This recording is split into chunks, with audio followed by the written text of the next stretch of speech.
So these are the drawings of 3 BHK framed building structure which is of single story. So from these drawings we are going to do the complete estimate of a residential building. So this video series is going to be very much helpful for you in knowing about the estimate of a residential building. So don't miss the upcoming videos, and if you like the videos, hit the like button and show your support, and if you are new to the channel, do subscribe. And in this video we are going to discuss about the drawings first. First of all, we'll try to understand the drawing, then we'll start the estimating quantities. So this is the plan, this is cross-sectional details, and this is schedule of openings. This is plinth beam layout, this is floor beam layout and slab details. So this plan is of east facing plan, and the dimensions of the plan are 28 feet or 8.69 meters and 50 feet or 14.98 meters. So complete drawing is mentioned in meters units only, right? Whatever the dimensions I have shown here, these are in meters only. For feet and inches, I'll prepare another project. So we'll start from here. This is the main entrance, main door, and this is the hall or dining. So this is of dimension 4 meter by 8.6 meter, and this is kitchen of dimension 3 meter by 2.8 meter, and this is the entrance of bedroom 2, and this is arch. From this arch there are two entrances. This is the entrance for bedroom 1, this is the entrance for bedroom 3. So there are 3 bedrooms of same dimension. The dimension of bedroom is 4 meter by 4 meter, and there are 3 toilets. So this toilet is attached to bedroom 1, this toilet is attached to bedroom 2, and this is the common toilet. So this is common for bedroom as well as for hall, right? This is about the plan. Now we'll see the sectional details. So this is the complete section of the building. This is ground level, and the structure below ground level is called substructure, and the structure above ground level is called superstructure, right?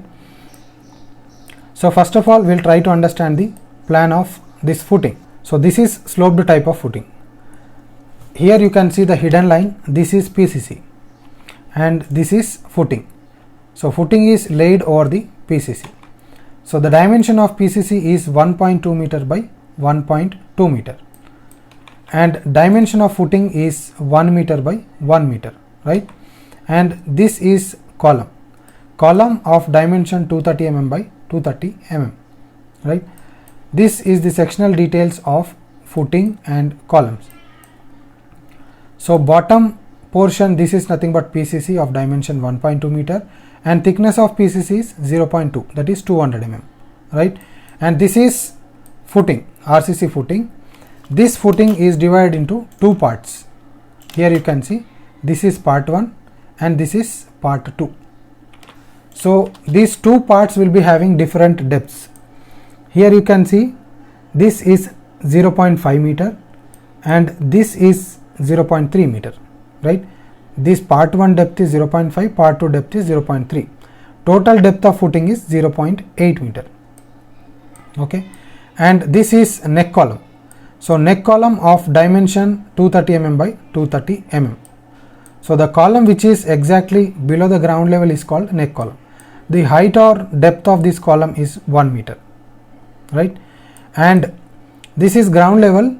From ground level to bottom of PCC, the total depth is 2 meters. Okay, this is about substructure details. Now coming to the plinth beam. So plinth beam of dimensions 230 mm by 230 mm, right? That is 9 inch by 9 inch columns, and this is floor column. Here you can see the red lines, these are floor columns. Floor column of dimension 230 mm by 230 mm, that is 9 inch by 9 inch, and this is called ceiling height.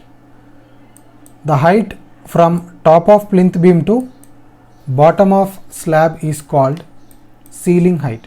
The ceiling height is 3 meters, and floor to floor height, the height from top of plinth beam to top of slab is called floor to floor height. So these two we have to understand clearly, what is ceiling height and what is floor to floor height. And this is floor beam, right?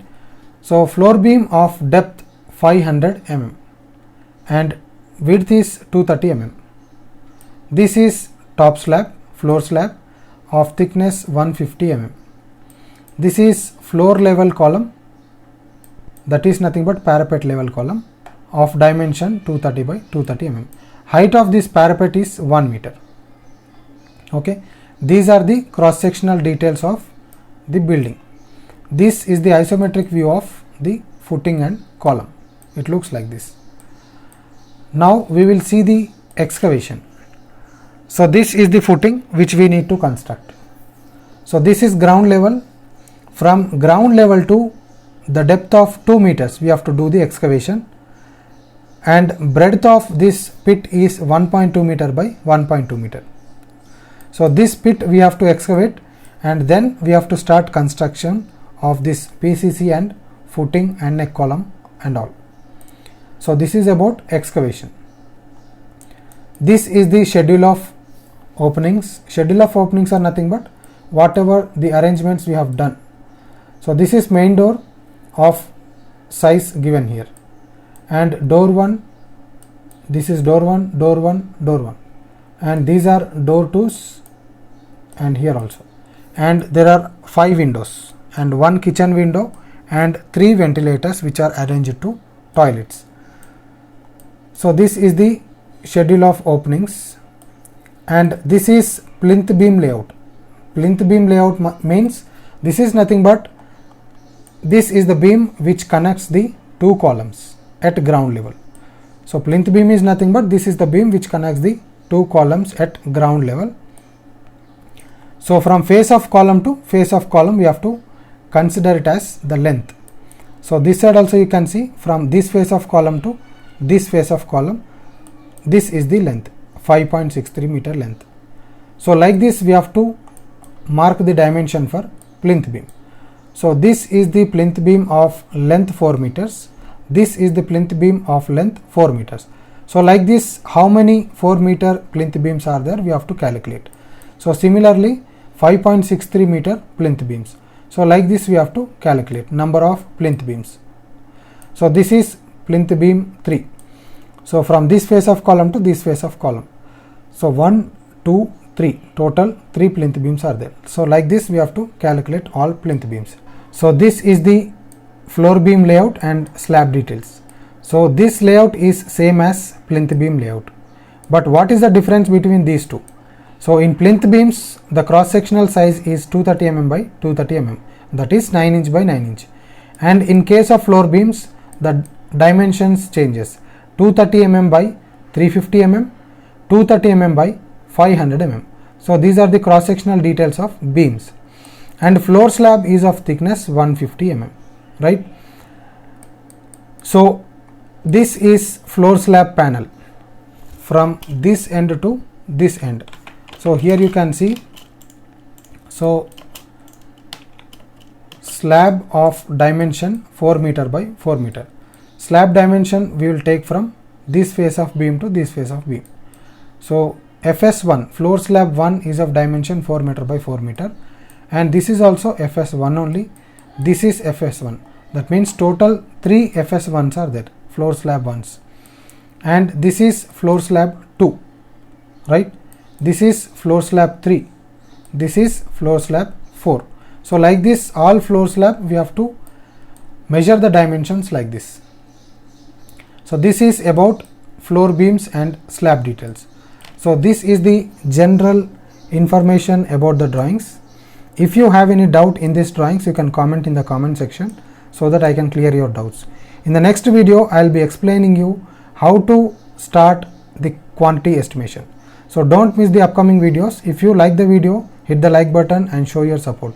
And if you are new to the channel, do subscribe. Thanks for watching.